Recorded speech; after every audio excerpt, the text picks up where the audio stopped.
Squeeze the Neck podcast. I'm back, London again today. Wrong side of the river, but we're still in London. It's the right side of the river. Well, we'll debate that later. We'll have a grapple about it. Yeah, bad start. We'll see how it goes. With my new mate, Freddie Sykes. Thanks for doing this, mate. Good. Top man. So Wicked. before we get into anything, mate, and grappling and MMA and whatever else, we're in a mad little space today. Where are we? We're at MMA London. This is my gym. We've been open maybe 3.5 years now. We're doing extremely well. Why it's saying it's a mad space. Upstairs is a coffee shop. You would not know what you're walking into here maybe from the street unless you look at a window. Yeah, and you come downstairs, and I said mad little place. It's not so little, is it? I mean, I can see for about 3 miles that way. So we've got about 120 square metres of mat space here. It's a little bit of a funny shape. It was our first gym. It was the first thing we could open at the time. If I did it again, I would change that. Oh, would you? Why? Well, number one, I'd make a much easier space. Everything here was hard. Everything had to be custom made, custom built, custom, you know. I want a nice square open space, but this is all we could afford at the time, you know? Yeah. So it was hard. And just coming out of COVID, there wasn't many things available. People didn't even trust, you know, didn't even know where things were going, let alone trust people with a big contract.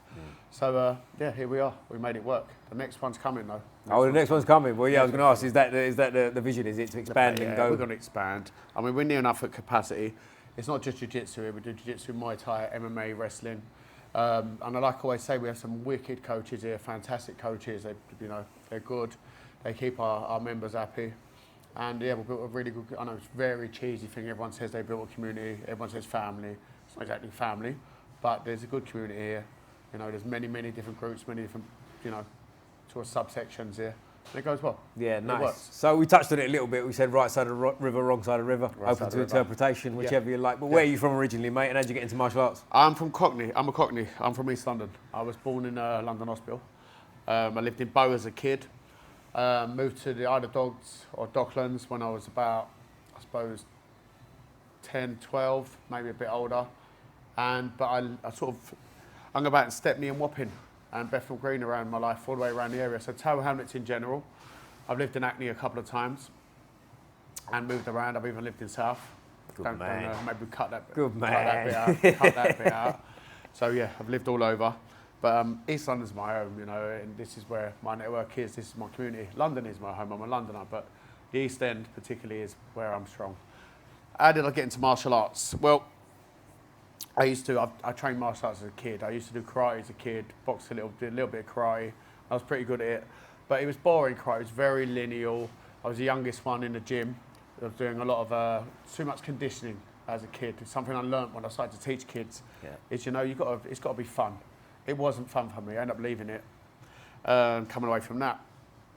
And then I was just doing like a lot of heavy lifting. I was a personal trainer. I was in pretty good shape. Lifting, I thought I was, you know, I was a guy.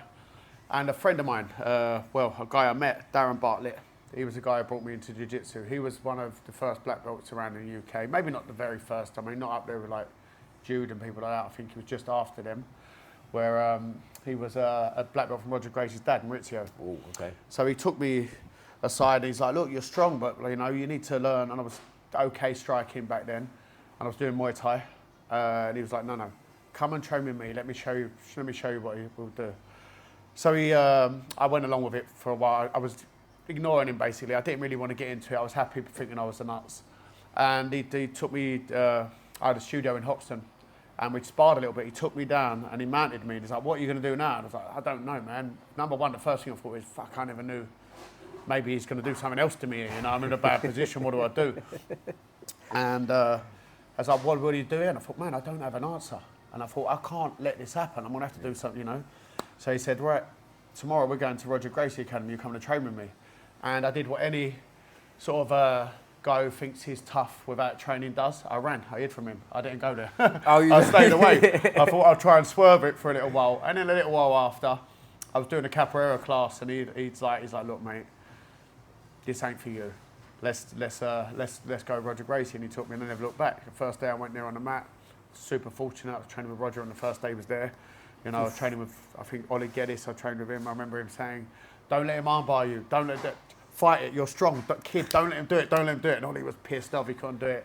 And then I trained with Joe Lennon, who is now running Los Bandidos. and he kicked my ass really badly. And Joe was half my size. He still is half my size. He still can kick my ass. But Joe is, he smashed me. And he wasn't trying, you know, and I just thought, you know what, I have to get better at this. So from that point on, I never really missed a week.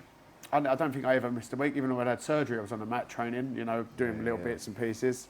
It took over my life, and it was a good thing, a good thing. At the time, I was partying a lot, going out. I still like to party, that hasn't changed. But now, back then it was like twice a week I was partying. It was from from Thursday to Sunday, and then Monday to Wednesday. But it was good times. So I stopped that after a while, you know. You realise you can't do them both. One of them's good for you, one of them's bad for you. And it changed my life. It changed my life. It really did. I never saw it. I could never have thought back then this would do what it had done to my life, how much it would have been a big influence on my life, what it would do, that my job would just be this, basically. Okay, I'm managing the gym, running a coffee shop. There are many aspects of this that are not just strictly about training, but I never thought this would like take over my life the way it did. And I'm glad it did, and I owe him big time for introducing me to it. So yeah. That's nice, isn't it? And you said day one Roger Gracie was on the mat. I believe you're a Roger Gracie black belt as well, right? So that's quite special, isn't it, to go through all the way? Yeah. I mean, obviously for me, Roger's, well, for everybody, I suppose he's the greatest of all time on the mat.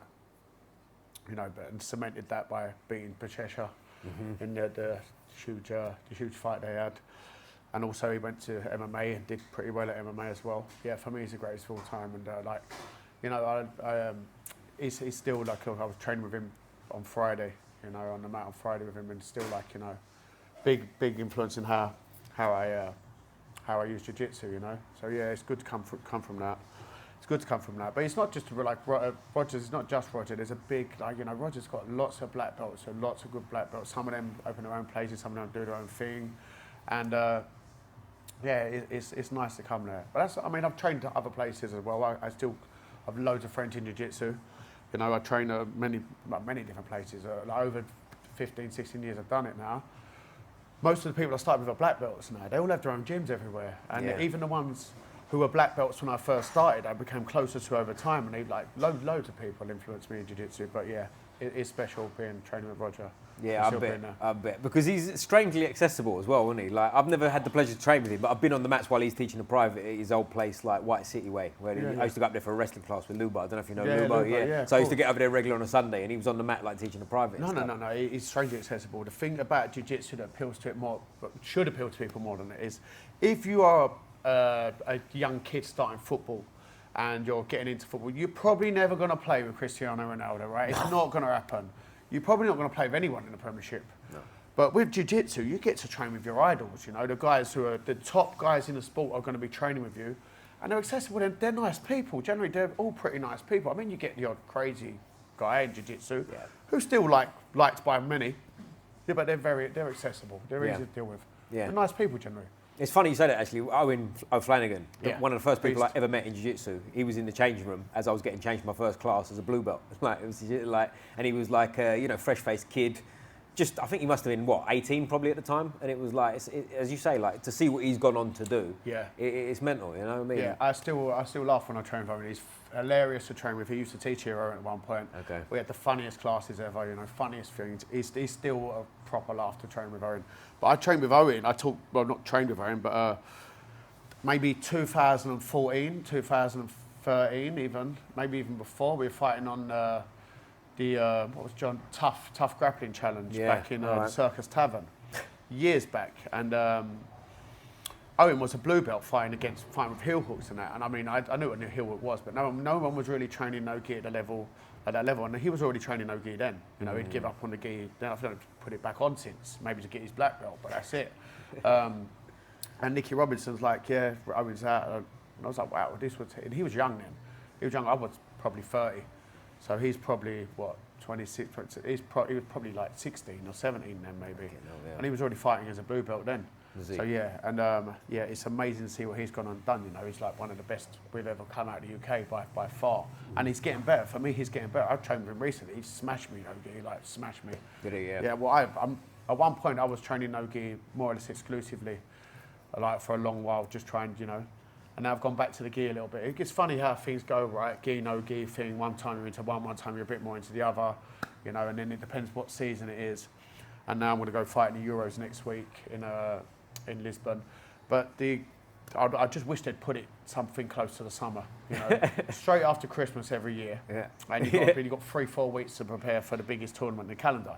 And where you have the no gears the other way round, the December is when the world's in no gears, right? It's at the end of the no gear season. Why would you put the Euros at the beginning of the bloody season? It should be up near the Worlds maybe, like something in June. It'd be much better for everyone. I suppose they think the trip for the Americans to Europe, because it's not just Europeans, right? It's anybody. Yeah, exactly, so right.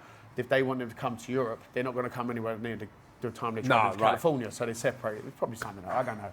Yeah. I'd love them to just put it back, even February. Put it back to February, guys. If BJJ, if you're watching this, February's a good month for the Euros.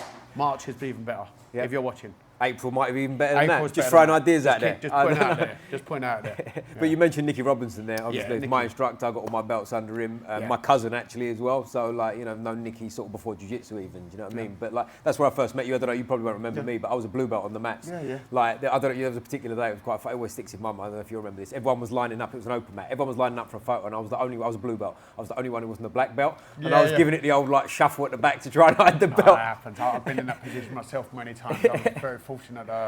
They would invite me to like things like Black Thursdays, Marco Canda's place at Fight Zone, and Black Thursdays where, you know, it was all black belts, and I was a purple belt come, but you know, they were really nice to me. The guys doing back there, Marco and Eduardo and all these guys, they'd all bring me in and train, you know, because I was competing at a decent level. Yeah, they would let me train, and sometimes come the photo at the end, there'd be Black Thursdays, right, and they would be like, nah. Some of the guys would be like, you ain't getting in the photo. They would be like, take the picture, like, you are the camera. Marco was like, no, shut up, you're in the photo, come in now, like, you know, you're getting in Brilliant, yeah, they would be like, so it is awkward.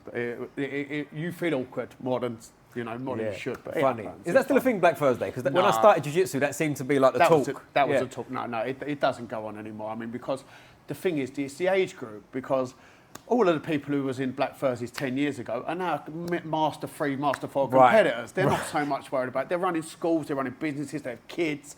You know, things change over time. For them to put themselves out there to every week commit to being somewhere, they're hard. No one has a spare hour nowadays. But before, back in the day, you know, you travel everywhere to train. The other thing was, there are so many gyms now that have good levels and training. Back then, you could be training at a little gym outside London. You'd need to come into like Fight Zone, Roger Gracie, or one of the bigger gyms to come and get your training in. Whereas now there are so many gyms, so many black belts, and it's grown a lot. It's grown a lot, Jiu-Jitsu over that time. But anyway, getting back to Nicky. Nicky's one of my close mates. You know, Nicky, you know, we've done many things outside of Jiu-Jitsu. My mate will come to my house, we have food, we go out, we do stuff, we go away together. We've been teaching around the world together. Nicky's a super cool guy, super switched on as well. You know, and he's actually, I learned a lot from Nicky, you know, not Jiu-Jitsu wise, I mean, Jiu-Jitsu wise as well, but I learned a lot from Nicky's attitude, you know, he really values life over, like, quality of life over money and stuff like that. I mean, I'm not saying he doesn't do well for money, but if he thinks something's taken away from his life, the money, he'll cut out at one point he cut out his privates because he wanted to spend more time doing other stuff. Other time he stopped teaching classes because he wanted to go there, and now he's living out on a farm, living his life, you know. That's it, mate, So like he values the quality of life over anything, and you know, I always feel like I should be doing that a bit more. But right now, you know, it's impossible for me to do it right now. I have plans, I need to do this. If I can do what I want to do in the next few years, maybe there's that's waiting for me. Yeah. But he managed to do it a little bit younger than me. Yeah. And he's also been like running New School for God knows how many years now. You know, he took it on as quite a young man. Like just said, right, that's it. You know, Gabriel went back to Brazil or whatever, and he just said, well, that's it. It's me now. And took on and ran everything. So, you know, after a few years, it will like, you know, it's consuming. It's time, you know, I don't have much spare time running this place. Yeah. You know, it takes a lot of your life up. There are things that other people are doing sometimes. I'm like, well, I'd love to go away for 3 weeks here. I'd love to go away for a month here. I'd like to spend January in Thailand or December in Bali. I want to go and do that. But it's just impossible for me to do right now with the level of commitment I have here. Yeah. So yeah, there's a lot to learn from Harry's been, you know. Yeah, well, he's a very principled guy, and like you said, you know what I mean. If he believes in it, he'll stick with it. You know what I mean. And like Nicky, I can't say enough good things about him. As I said, I got all my belts under him. He put loads of time into me. Like I used to meet up in the middle of the day. Like, do you know what I mean? We'd meet up and train for fucking 2 hours when I was a blue belt and stuff. Do you know what I mean? And I can't say enough good things about him. How much he helped. I remember coming around to his when he had surgery on his leg, and he was in a bad way. he had everything like lined up in his house. I went around his house, and at night time I got a bit hungry for some reason, and yeah, I've ended up eating out of his fridge. He's woke up and went, bastard. He's oh no, he can't walk. Yeah. So you want to yeah. Yeah, he's gone. Mate, you took the piss here. I was hungry, Nick. Which one? Yeah. I was like, mate, he would go out of his way before the surgery, baked all these like healthy desserts and all things like that, and cooked all his things. He had kimchi going on in his house. He had other things going on. No, what was the other one? What's the drink? Kombucha. Kombucha. He had all of his stuff. He would like be so far like prepared at doing all this. And he would say something, he would do it. You know, he would. People say, I'm going to do all this, but you go around there, he would literally done what he said. He was lives doing. the life. Yeah, like, he would be on it.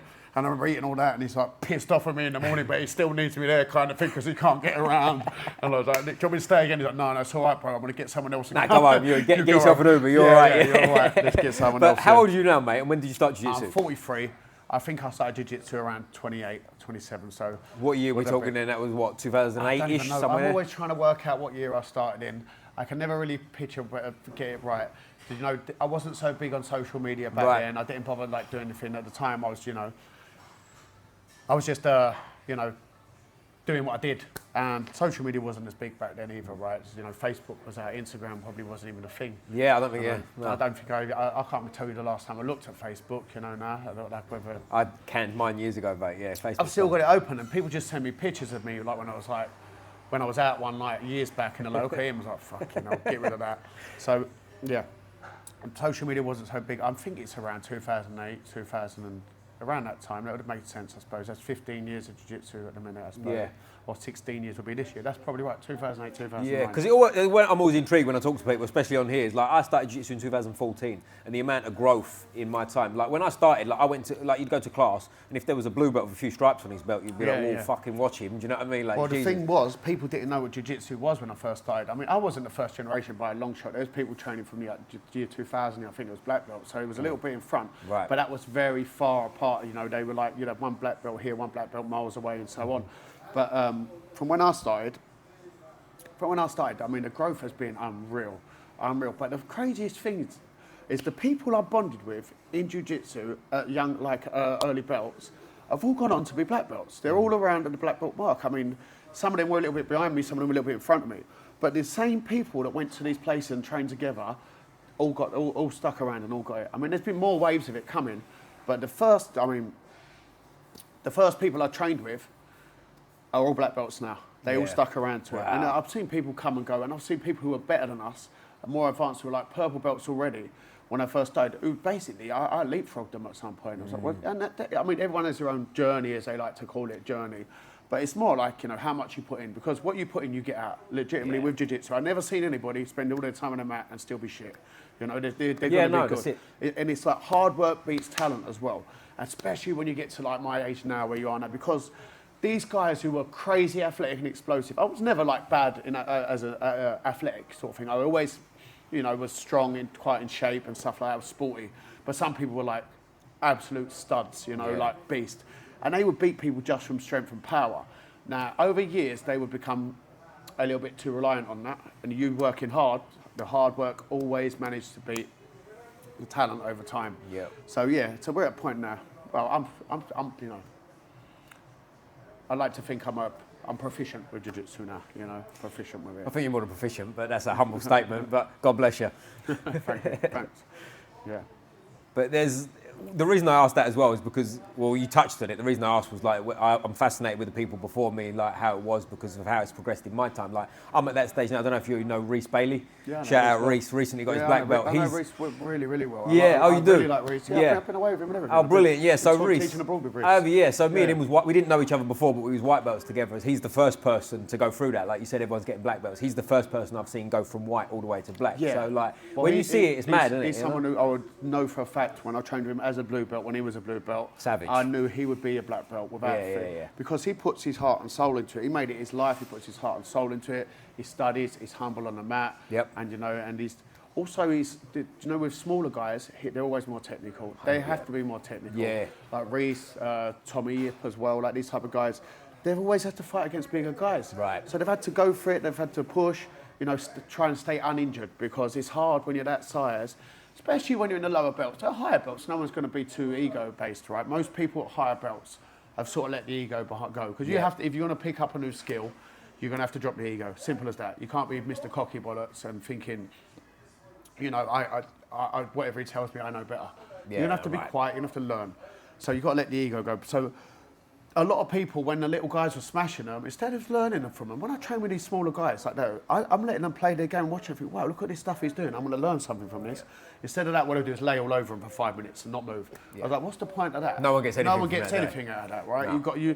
And if you think, if you're going to do, just say you're doing 30 rounds a week. If you spend 10 of them like that, that's 30% of your time you've wasted. Yeah. That's 30% of the time on the mat you've paid for and you're wasting. Yeah. You know, so you're not going to progress as quick. You're better off letting the guy move, try and defend, let him go. If he taps you, so what? No one cares. No, by point, no one ever wins in sparring. If you're sparring on the mat, you did not beat somebody. If you're getting tapped in sparring, it's fine. Everyone's working on different goals that day. My goal that day might be, you know, I've had a couple of weekends of 2 excessive weekends, shall we say. And now I'm trying to get myself back up to fitness. So all I'm going to do is I'm going to sweat through that session. I'm going to move, I'm going to sweat as much as possible. If I get caught with something, okay, let's go, keep going, let's train. My job is to work on my cardio during that time. Then there's other times where it's technical sessions for me, where I'm just only want to play in one position, where I'm going to set my single leg up from here, I'm play half guard, what I want to do. And that's going to be a technical session. Other sessions, I'm playing pressure. So every session should have a goal. And that doesn't mean, if I get caught in that or I catch someone in that, I'm better than them and I've beaten them. Competition, that's a different story. You know, you're out there to fight. Both of you come up there.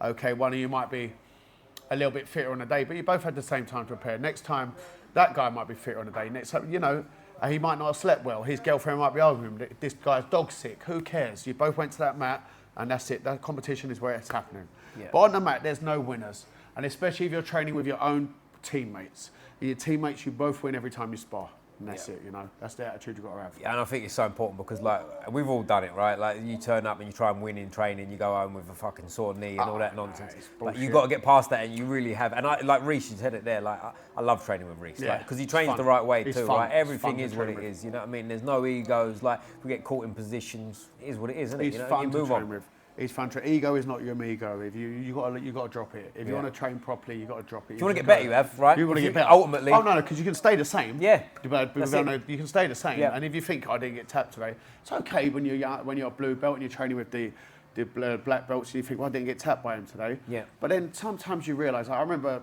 in one thing in particular that sort of not haunts me, but it gives me a good reminder where it's at. There was a guy I used to train with when I was a blue belt. He was a black belt, and he was injured. He'd been training he was an old school black belt. I don't want to mention any names. He was about my weight, maybe a little bit lighter than me, but he was nowhere near as strong as me. And I used to put it on him 100%, and he used to just recover the guard against me, just about recover the guard. I'd watch him train with the other black belts, like lighter ones. He would have a really nice game, but for me, he would just recover the guard. And sometimes I would catch him, and he would catch me as well, but I'd catch him, and I'd think, yeah, man, he's not a good black belt, I can catch him. And I'd realise that he knew that I was strong and there was a chance I might injure him. So what he would do, he'd only play one particular game against me and think, let me just keep him there, I'll recover my guard there. If he makes a big mistake, I'll tap him. If he gets something, he'll tap straight away. Because he'd think he's too hungry for it. And I always say to myself, you know, I always remind myself of it, how silly I was to think I was getting somewhere against him or he wasn't a good black belt. Yeah. He was probably one of the most technical people I ever trained with now, thinking about it. Right. He never used any strength. I'd push him, he'd just let me push, you know. I think he's got nothing, and what an idiot I was for that, actually. Yeah. But, you know. But that's the way, again, like I'm realising that as well as time goes on. Do you know what I mean? You've got to look after your body, ain't you? Like, there's no point going home with a sore elbow because you fought out of a fucking armbar, you know? I'm sitting in now a bit taped up from fucking training yesterday. From silliness. I see that. What did you do there? So I was teaching. I was just teaching, and I was like, certain position, and I was trying to show an escape from an armbar, and I just let the person have it too long when I should have gone, ease up, and then go through it, and I just, you know.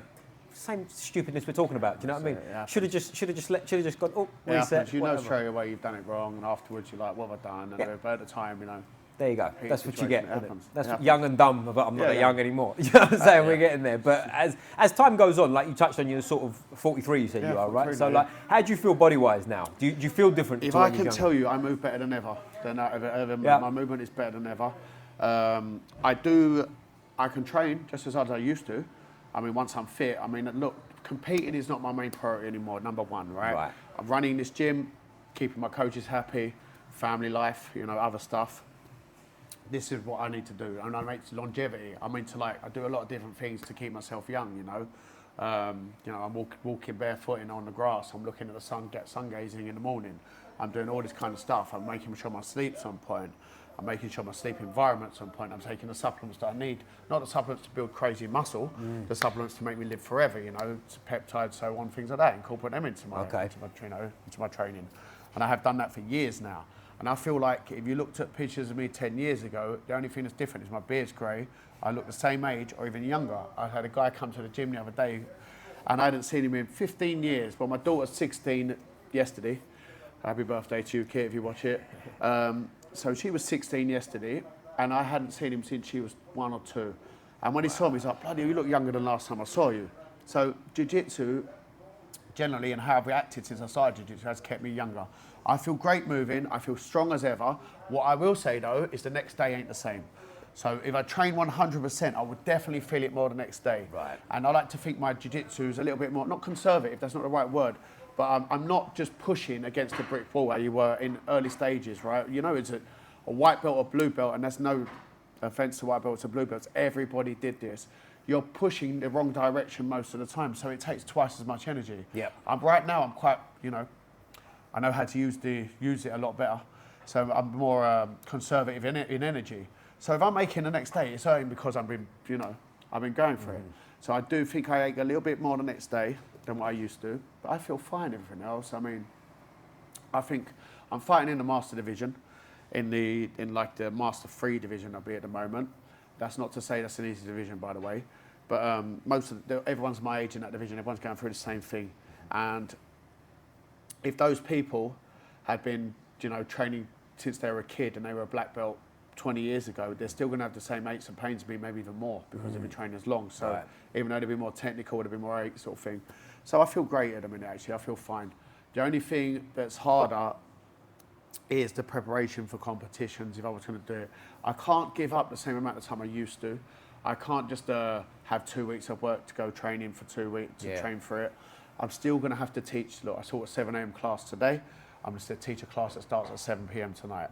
You know, and I'm in between it. I've already done 2 more privates this morning. I've got another 2 privates to do before then. So look, that's how my day goes, right?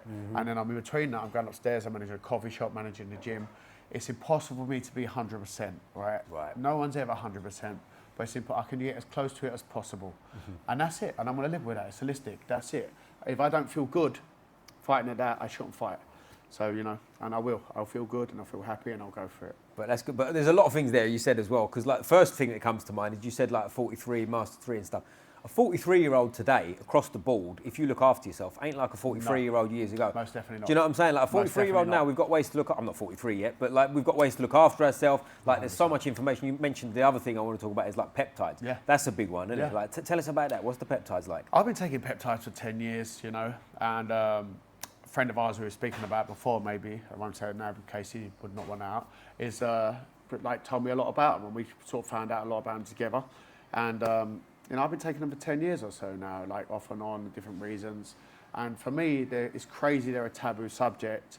Okay, there are certain ones of them that might, age of performance can be classed as PEDs. Right. But things for recovery, things to think faster, things to keep you younger, this is crazy they should be a taboo subject. They should be allowed basically for everybody. You know? Should be on NHS, really, shit like that, shouldn't it? They've never developed them or put the money in research in them because they're hard to power, basically. I don't want to get too much into the conspiracy side of it. Maybe, you know, the old saying that doctor likes you to be sick. Wants you to be alive and sick, isn't it? Alive and sick, you know. They don't, they're not fighting things at a systemic level, right? They're fighting they're fighting the symptoms and not the cause. Yep. A lot of the time, peptides allow you to take things into your own hands, and you don't have to be a doctor to be an expert in peptides or to be knowledgeable in peptides. Probably an expert you do, but you don't have to be a doctor to be knowledgeable in peptides. If you've been taking them for a while, you know what they do. You can tell firsthand what they're doing. When you take them out, how you're using them. I mean, for things like BPC and TB, they're helping you repair at a quicker rate. Why would you not want to repair at a quicker rate? I mean, there are very little side effects, as they only affect a certain area, or a certain gene or a certain hormone, you know. Very little side effects, or no side effects, mostly. So for me, you know, it's a no-brainer that you would do these when you're getting older, you know. There's no evidence to say they're bad. And there's been plenty of studies done, they're just not done in the UK.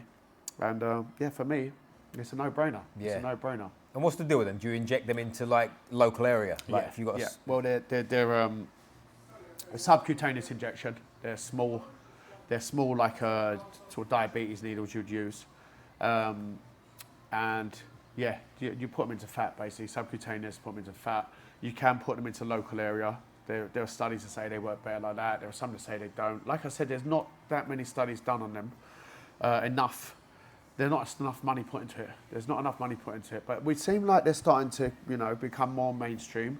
We have like the copper peptides, which it's always a beauty industry first, right? Because that's a massive industry, is where it's going. So the copper peptides, the GHKCU and the PAL-CU, these are now formulated in creams that you can buy over the counter. That's fine, but they still don't like the idea of you injecting them. Right. For research purposes, if you inject it, but putting in a cream in your face, that's all right. You know. Why is that more of a pattern thing as well? They can I'm assuming so. Yeah, they can own the cream, They right? can own the pattern. Yeah, Right. that's it. I'm assuming so. That's the reason.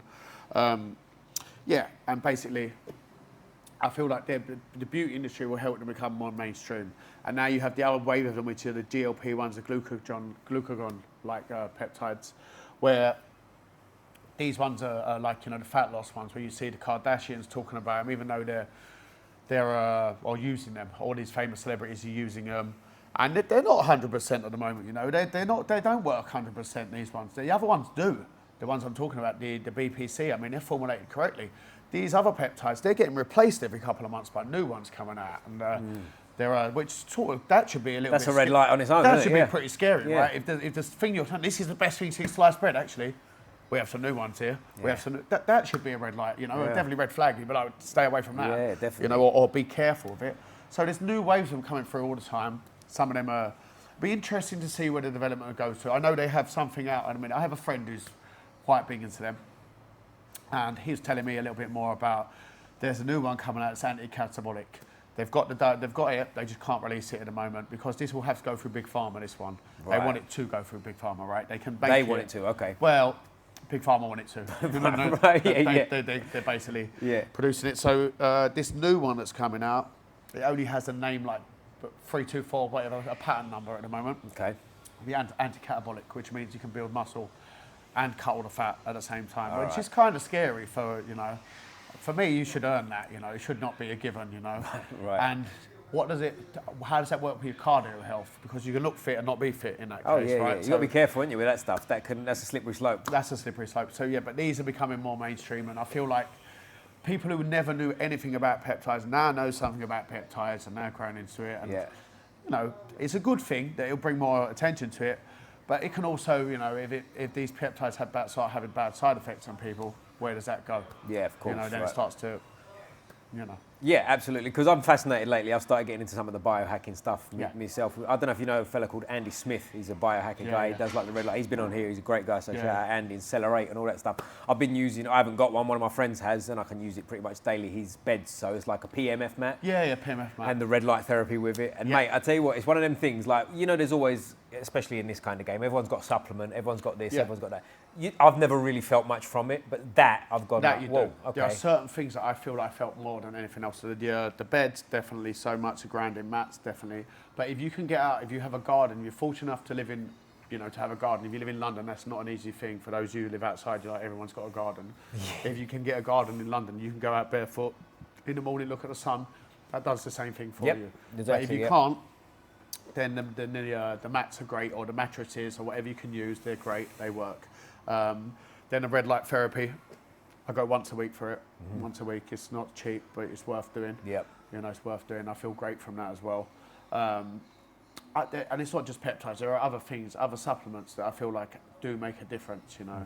There are plenty that I've took for years that I'm thinking, do they actually work? Do they not work? Or, you know, they might be doing something at a sort of lower level together. I might feel better But no, there are certain supplements that really give you a kick in the arse. Like Shilajit is one for me that really works, you know. Really? See, I did a little bit. I didn't get a lot from it, but you've got to stick with it for a while. I've noticed that, and then I mean I do take other supplements that enhance it. So maybe I'm a little bit more. Because what I did like the Gary Brecker methylation test. I don't know if you've heard of that one. So I'm on some supplements that are specific for me. And again, same friend actually who's got the red light bed. So we're kind of on this biohacking thing together a little bit. And what was interesting is because our supplement list was vastly different. Do you know what I mean? It was like, oh yeah. So it was like that made me take. Did you do the actual Gary Brecker one, or did you do this other one they're advertising now? I did the Gary Brecker one. Yeah. Oh, so wow. it was a Gary Brecker approved one. So it was in the UK. Yeah. You do the swab, send it off. I can't remember the company. Oh, Fabulous something or other. Anyway, but they sent it back and give me a list of supplements. Well, it's a methylation, isn't it? The thing is with all supplements, there, if you're not methylated, it has to methylate first. If it's not happening,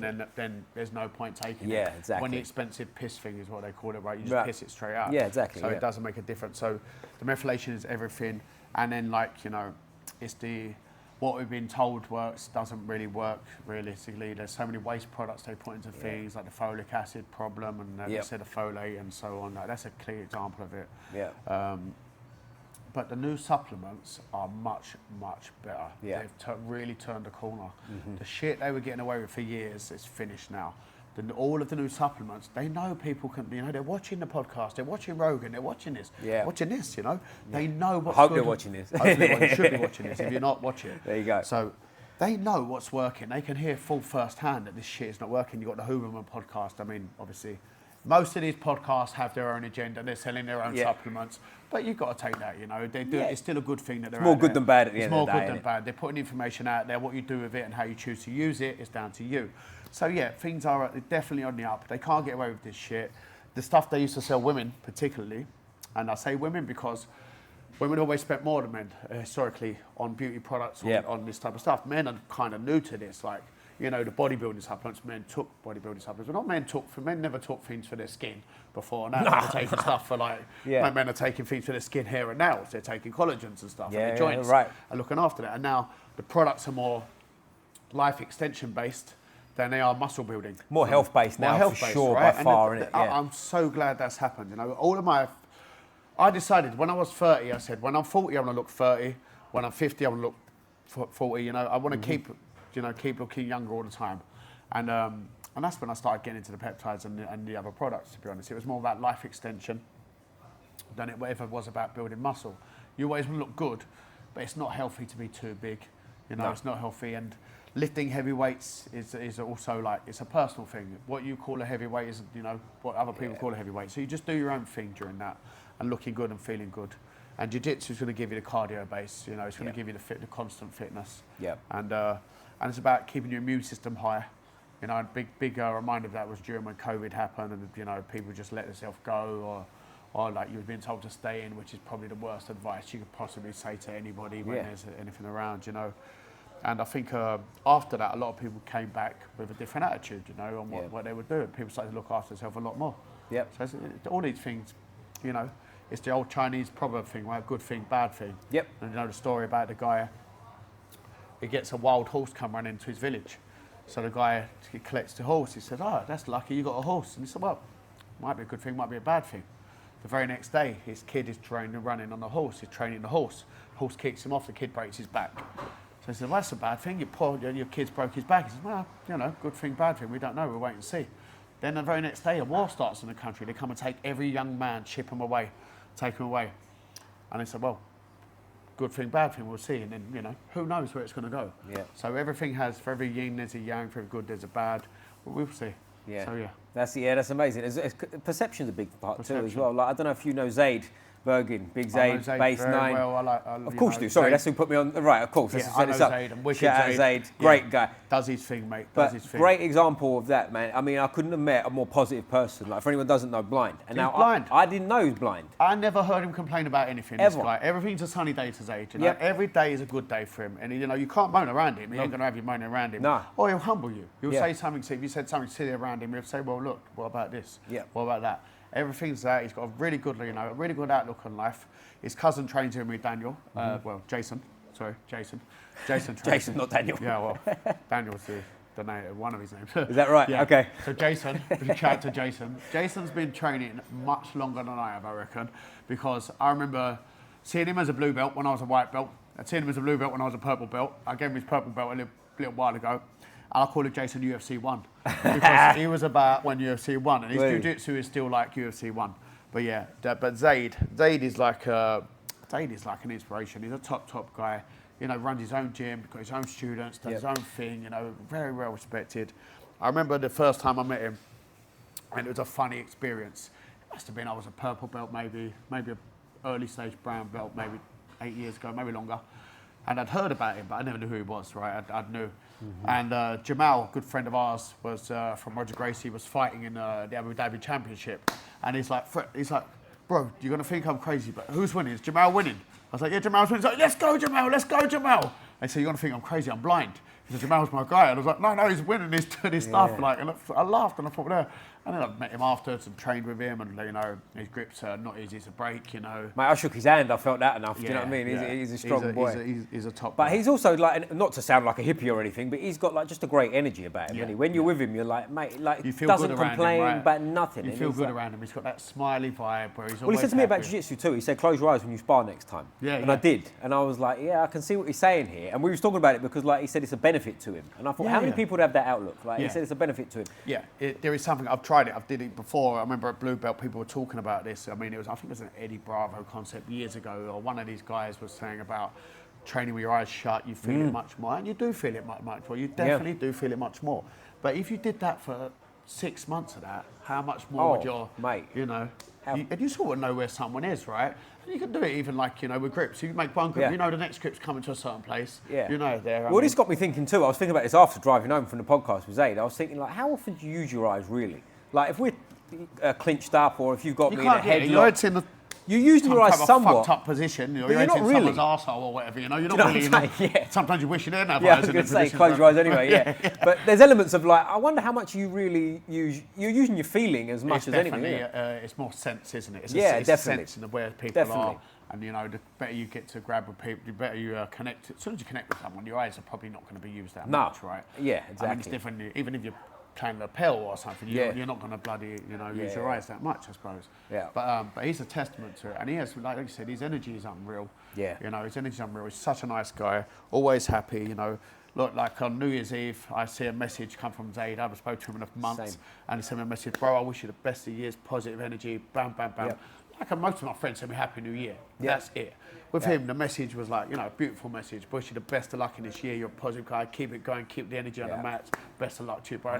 What a nice guy. Mate, he sent me a message Christmas and New Year's. I've met him once on the podcast. Do you know what I mean? And like he sent me a warm message like that, a voice message back and forth. And I just thought, mate, that's, you know, that's a guy that I'd like to think I'll be in touch with in 10 years. Do you know what I'm saying? 100%. He's going to be around. He does his thing, you know, and he's also, I never heard him talk bad about anybody, you know, like he's everything. He'll only see the good in people and push, you know, and that's a guy. That's who you want to be around, right? Just, exactly. Just, as I say, went to his place. His house is like a dojo as well. Yeah, his house is a dojo, But what a guy. But like one thing I wanted to ask you as well is like training and stuff. Like obviously, supplements, we talk about diet a little bit as well if you're game for it. But like training, the reason I ask is because my mindset suddenly lately with a lot of podcasts, you're speaking to a lot of guys, and they all kind of say the same thing. And it was something that I'm kind of thinking myself anyway. But you know when you second guess yourself and like you go, oh, well, he's training like a lunatic, and maybe that's the way. Anyway, Alex Fuchs, I don't know if you're aware of him, a black belt in Berlin. Shout out Alex, he was on the podcast, great guy. And he talks about, I said to him, how often do you train? And he said, and if I'm butchering it, Alex, or someone correct me, but he said something along the lines of, I train 2 or 3 times a week. And I was like, whatever. But he was basically saying, he's on the mat 3 times a day. But he was saying, I train twice and 3 times a week. Right. Like I turn up and it's like, boom, now we train. The rest of the time is more like he looks at like a practice. 100%. That's exactly That's exactly as I am now, right? So as a blue belt, I train twice a day hard. I was a younger man then. I will go for it hard twice a day. Like when I say hard, I mean I was coming for. These were heavy coming sparrings. For blood, coming for blood. It was like it was almost competition training every time. Now I train twice hard a week, I'd say. Twice like where I'm going to go for it, I've given my heart and soul, still feel like I'm going to vomit afterwards, them type of ones. Or if now where I'm going to the Euros, I've been going to Rogers for the competition class, and they're like 2-hour sessions of blood, sweat and tears. I feel battered later that day. I can't teach on that same night properly. I'm dehydrated from it. The next day I'm still tired from that session. And I lift weights as well. I'm not going to stop lifting the weights. I have to keep my hormones right. I'm going to lift weights and keep everything right. I know that you can't do one without the other. Too much jiu-jitsu, no weights, you run yourself. It's catabolic. You run yourself into the floor. It's not healthy for you. Too much weights for no jiu-jitsu, you become stiff and like slow. So you have to get the balance right. You have to do the weights for me. At my particular age, it's super important to keep the weightlifting up. So I don't want to kill myself that badly. Coming up to the Euros, I'm going to drop the weights. I'm going to go there. I'm going to kick, you know. That's how I'm going to train. But usually it's 2 or 3 hard sessions a week. But I'm doing, during this period, I'm doing 3-4 privates a day. I'm teaching 2 classes a day. Yeah, every day. That's a lot as well, isn't it? Privates, yeah. And so most of my guys, some of my guys in the privates don't want to do classes. They come to spar, but they're not at the level I'm at. They're good, and I can there's a lot of it. Play my game, or I can let them do what they want and move them just a little bit and stop them, teach them there. So yeah, what he's saying is right. I mean, you can't train hard every day. So I do 2 or 3 hard sessions a week, and I lift weights 3 times a week, what I call hard, and I try and balance them out. But in between that, I'm going for saunas, infrared saunas, ice baths. I'm doing all of this shit. I'm doing it all right, and I'm doing it on the right days. When I do jiu-jitsu, I don't mind going for the ice bath after. I'm not going to go there after the weights when I've done I want the growth. Yep. So it's about doing things right. And then I'm going for walks 2-3 times a week in the sun, making sure I'm walking around. I try to get near water once a week or twice a week, somewhere where the water is calming. Yep. You want to do things to lower your blood pressure, relax, Yeah. Try and get into a park, be around that. These are important things to me now. I know if I want to live a healthy, long life, these are the things I've got to do. Yep. And it starts to question, if I was just pure purple belt days, competing every week, everywhere, all around the country, I was skipping all that stuff. Yeah. But let me tell you, I was running myself into the ground in other ways there, I don't think you can do that forever, can you? You can do that for a while. It's got a short shelf life. Do it for a while, and if you're a younger man, you can probably do it for a lot longer. Like what the diet thing sort of situation is as well. Right now, my diet's on point. I eat very well. I fast most days, half the day. I start with that shake you see me have as the first thing. Before that, I have a coffee with some mushrooms of different kinds in it. Yep, okay. I know they're good. And some mushrooms and a couple of other things, some theanine to slow it down. And then now the first thing I'll have there, that was ginger, cucumber, celery, and lemon juice in there, and some moringa powder. And I'll have that first thing in the morning now. Then my next food will be, I'll eat 2 meals now after this, even on training days. I'll have a shake if I'm having a hard session, if I feel because I need the calories quicker. So I'll have a shake for that. And before training, if I'm going for a hard jiu-jitsu session, when I say I'll have some watermelon beetroots, things to get the blood working, maybe some cherries or pomegranate, and maybe a little bit, and with some salt in it, a little bit of Himalayan Celtic sea salt I'll put in there. Yeah. And that's my start, That's what I'll have. And then my meals are pretty much, I'm fortunate enough we do really good food here. Is that the coffee stuff? You do all the mushroom coffees and stuff here? Yeah, no, we don't sell the mushroom coffees. It doesn't sell them well in this area. Right. The people who come to train want them. But the people in the area are like, what are you doing? They're not up to it, No, they're not quite on that yet. And you get the odd one that comes in, don't get me wrong. We have people coming like, oh, you have a massage gym, I run a gym somewhere else. And they start talking to them and say, mate, I can do you a lion's mane coffee if you want. And they're like, yeah, hit me up. I'll have a collagen lion's mane, sometimes some psilocybin, depending on what day it is, little microdose. And some theanine, blend that all up, it becomes like a big latte. I have that in the morning, I could train half the day on that. That's cool, yeah. See, I'm big on fasting too, I haven't eaten today, I won't eat till late afternoon probably, and I like to eat twice a day, it feels like the sweet spot. Yeah, it's right spot. And it feels like the sweet spot to me, I can get away with 1 meal, if I have 3 that's fine, but I feel good on 2. On 1 meal, I'll start losing weight. I can see it. Really? Okay. Yeah, I can see it. I mean, I ain't got much fat on me. For 43, I look good. No, I was going to say, you're not. I've got much fat, I still have abs and things like that. How much you weigh? I weigh 80 kilos at the moment on a dot. And is that good weight for you? That's the weight? Now I need to be this weight. Yeah. I prefer to be 83, 84. I feel like I look better at that weight. Right, okay. And I feel, I don't know, something about me, I feel better at that weight in my head. Maybe it's an ego thing because you want to look a little bit better. But right now I'm like 80 kilos, 81 kilos maybe. I've been down to 78. Yeah. And I don't know, my cheekbones are like that, and in the area where we live, you don't want to look too much like that. Yeah, suspect, People start chucking coins at you and stuff, or pulling their kids away from you. Exactly, Yeah, anything between 80 and 81, 82, that's where I want to be now to fight. But I like to be just a little bit heavier in the summer, just a little bit more. I want to lift right now I can't lift to my full potential. I like to lift as well, I like to lift, I feel good lifting. Yeah, and what's a lifting session look like for you? Is it full body and stuff? No, I still do, I split it, put I've been doing the same work, same training now for about a year. Basically, I do 1 leg day. I keep my legs separate because I want to train my legs properly. I want to give it all on my legs. Okay. That's not to say that I'm lifting for the whole. I do an hour and a half session. My session is not an hour and a half lifting. My session is 30 minutes warm up. When I say I'm doing all the knees over toe stuff. Nice. I walk backwards on the treadmill for 5 minutes. I do the knees over toe stuff. So longevity, I don't want to lift to get stiffer. I want to lift to get more, You want to be able to use it, right? Otherwise, what's the point? Improve my flexibility. I noticed my flexibility improved loads doing the knees over toe stuff. Like in ways that, I would struggle to do certain positions that, like, even as a black belt, you know, I wasn't so flexible. I wasn't inflexible. I'm not like someone who can't touch their toes or something like that. I'm flexible. Like, now I can touch my leg with my head and stuff. You know, like foot my head and things. So the knees over toes session, about 30, 40 minute warm up. Then I go into something like, I don't bother going for like normal deadlifts anymore. It has to be from a platform or from a hex bar. Nice. I'm not looking to score numbers. You can't take your weights down the beach anyway. You know, it doesn't make any difference. So does it suit you? So I'll lift with the hex bar or the trap bar. And then if I'm doing with a straight bar, I do it from like a couple of plates up or whatever. And I still go pretty heavy. You know, the other day I thought, let me see where I can get. I haven't lifted heavy in ages, and I got up to 170 in like 4 reps. So I thought, okay, well, that's all right. You know, that's too much for me to lift even there. I'll stick around the 120 mark, 100. You know, you're not really going to pick up more than that in jiu-jitsu. I was just thinking exactly the same. That's as much as you need, right? How strong do you need to be? How strong do you need to be? So that's enough for me to do there. So I lift the one leg day, which I go, you know, I push the legs, because the legs are important. You want the testosterone high, right? You need to get the... I believe so. Yeah, you need the testosterone high. And then another day I'll do pull-ups, upside down push-ups, and dips together. And that's just a workout. So I'll do the pull-ups.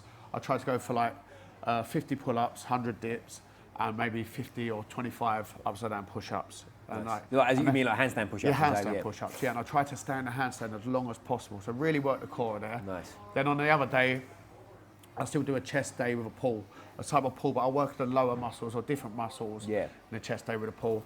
And I think the chest is not so important in jiu-jitsu, but you have to have a push. Yeah. You have to have a decent push. And now the dips are good for keeping your arms in tight. Yeah. I still think you need a push there. And I might do a little bit of shoulders, but with a slight angle on it. I gotcha. So like, you know, Arnie's in this position and not just straight lifting. Yeah. So I try to get it all in over the time. And I feel like it works for me well. I get in, and if I need to shorten those sessions, I can. Yeah. So if I need to make my, sometimes I might just have half hour, an hour, so 45 minutes spare. So I'll go and do 25 pull-ups, like 50 dips and something else, and it maintain and keep going. So that works well for me in the time I have available. Yeah. If I wanted to grow, I'd change that slightly, grow a bit more. I feel this does well for me. You know, my core's worked in all them sessions.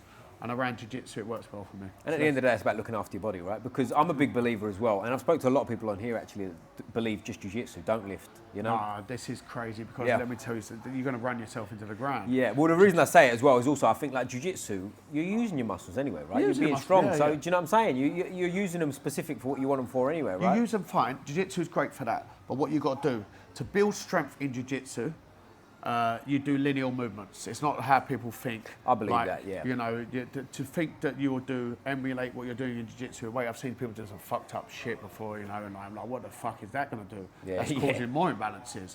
Oh, yeah, for sure. You want to just lift and get stronger, and then let the muscle recover, and then train jiu-jitsu. Yeah. Now, and flexibility, I'm not, you know, stretching's amazing. I think like you feel good going to your yoga class.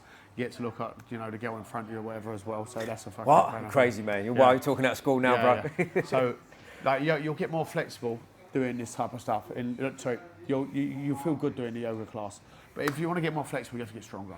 As simple as that. Yeah, and I think people miss that, don't they? It's the imbalances. It's the imbalances, you know. You're not strong. You're not going. Your body's not going to let you do something, but it knows you're weak. Yeah.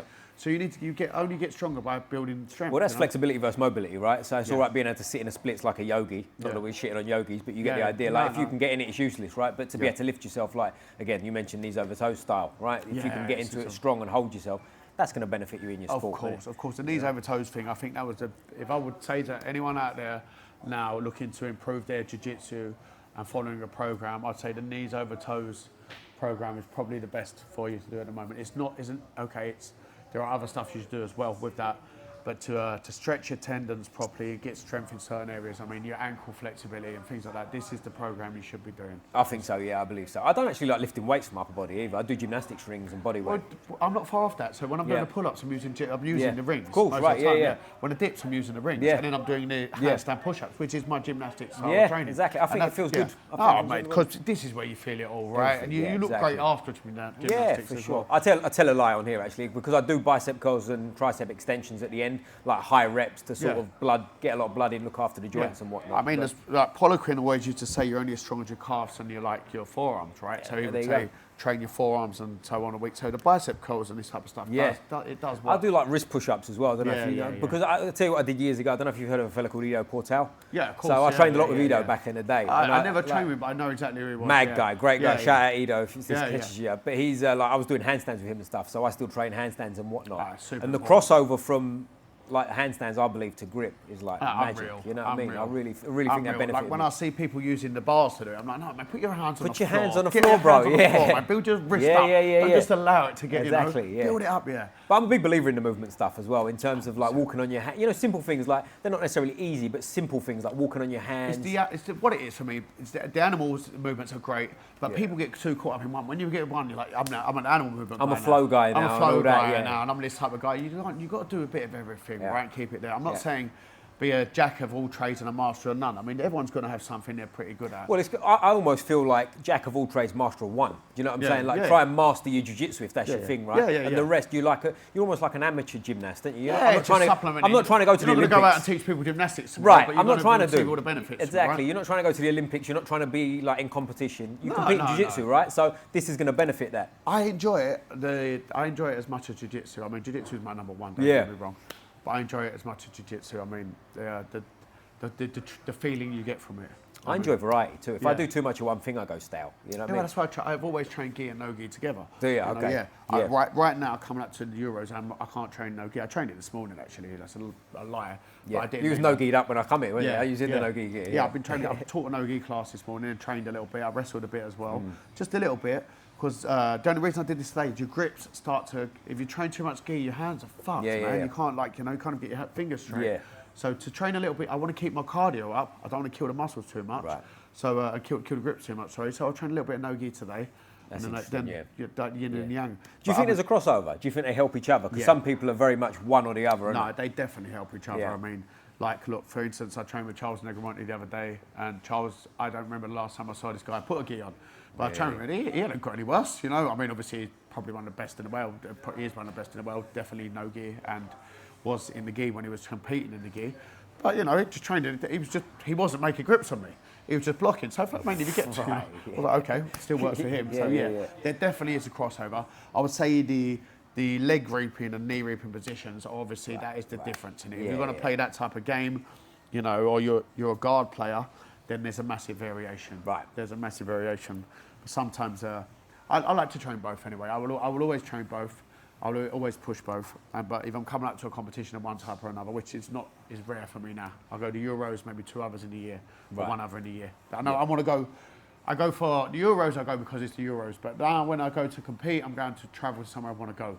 Nice. You know, it has to fit in with it. I don't have like unlimited time to go travel around the world. You're not going for the South End Open no more then? No, the South End Open done and dusted, you know. But I'm still bloody there because my students are there, you know, so it's even more exhausting. Yeah. It's even more exhausting.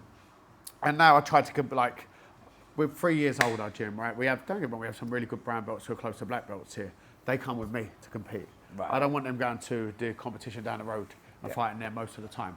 But the kids and the early stage white belts, the early stage blue belts, I'll take them grappling industries, right? Grappling industries, it's the TK mats of competitions, right? Everything's everywhere, right?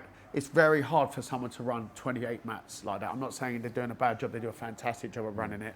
And it's very hard to get how many staff they've got. They've got 100 staff there or something, you know. This is it's a big competition to organise.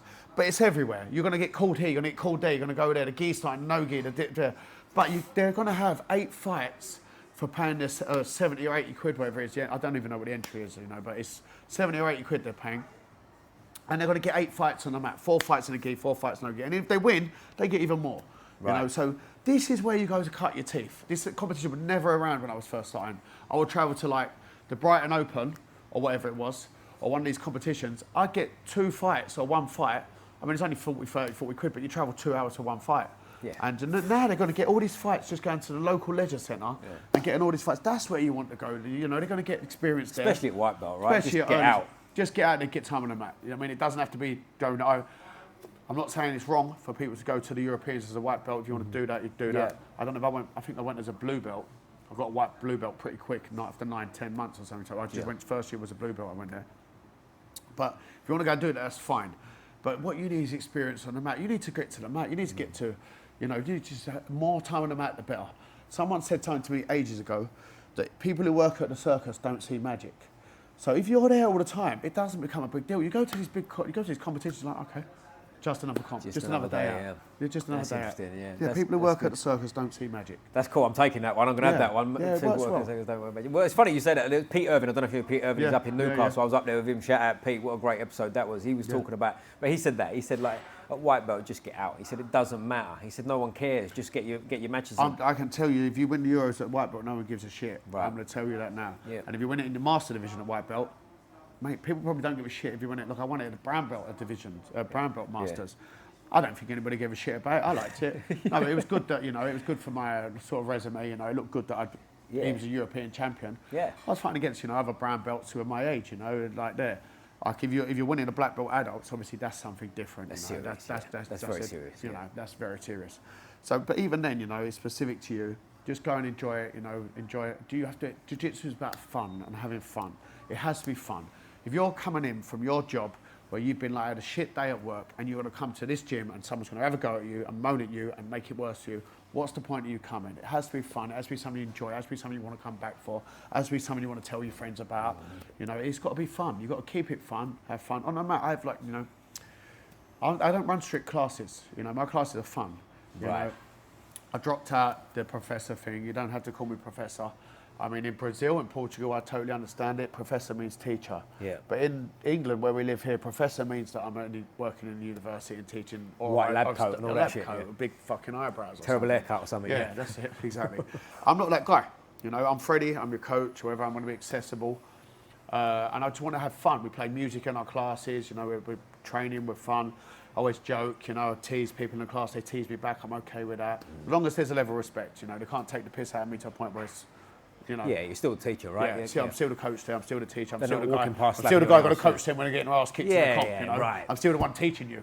It's jokes on you, but no. But I mean, I want to keep a certain level of respect. They're going to come and shake my hand. I'm not worried if they turn up late to the class.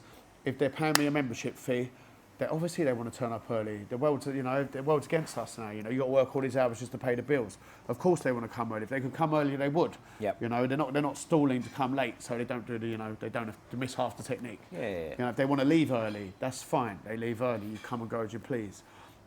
I want it to be a good vibe. I want people to have fun, like, and enjoy themselves here. That's the main thing here. And I think like we're known for like having a good vibe here. When people come in, we get guests coming, you know, and they're like, wow, you have such a good vibe at the gym, you know, everything's cool.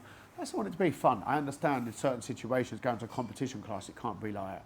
You know, when you go to a competition class, you're there, you have to learn that intensity has to be hard, has to be on. But the rest of the time, we're going to have fun on the mat, you know, and chill. But it goes back to like what you're training for, right? Like competition class, you're training for like, now's the time to go. Right, you have to be serious, you know, you're not going to go out there, like, you know, even though at competitions, I can still smile when I fight and say, hey man, let's fight. Yeah. You know, and I feel like I do better. Yeah. Smiling than I ever did being serious. When I was serious, I always fucking messed up. Like, took it to, I want to be loose, I chill, I shake the hand of the guy, I say, come on, let's do it. Let's go, this is it, man. But this is what I came for. Yeah. This is it, I'm going to smile, I'm going to come and fight.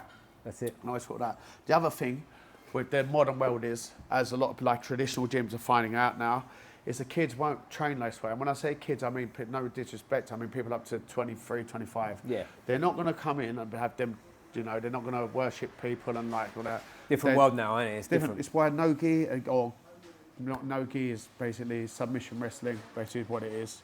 Submission grappling, submission wrestling is actually what it is. It's where all the new kids want to be. They want to be. And because it's much more relaxed. Yeah. You know, they're not going to do this kind of thing. You know, they're not going to, you know, you can instill, you know, a level of discipline without having to do all that kind of thing. The only thing I would say is young kids for me, are better off in the gi. Why are they better off in the gi? Because once they put the gi on, they're in a different class. If they come in their own clothes and their own tracksuit, what they're wearing outside, there's no difference to them being here, being there, being anywhere, right? They have to come in, they put the gi on, already they're a different person. The instructor's got a gi, there's a belt level, they learn respect a little bit quicker from me in the gi than what they do no gi. Otherwise it's just like, you know, you've seen kids at football, they run around crazy, right? They're wearing their own kit. Yeah. See football, all the other sports like that, they're not learning the level of respect that martial arts give. And I think the gi is a big part of the level of respect that, you know, brings that level of respect to the martial arts. Without that, it's just another sport.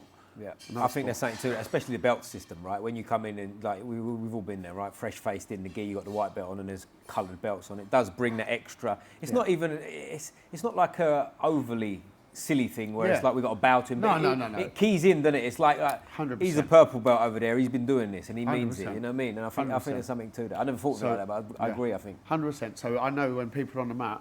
And like for me, like what the newer guys are saying, where the level of your belt should be the level where you're at in jiu-jitsu. Like where if you're getting your ass kicked by a purple belt, hey, like that's it, that's it, that's the level where you're at, sort of thing. I get it when people say that kind of thing, but for me, in the gi, it sort of brings a little bit more of a knowledge factor to it, because that just means if the guy's kicking your ass and he's a purple belt, maybe he's more athletic to you, maybe he's better than you, maybe there's some other things, maybe he doesn't do anything but train. Maybe you have 2 kids and a job and a dog.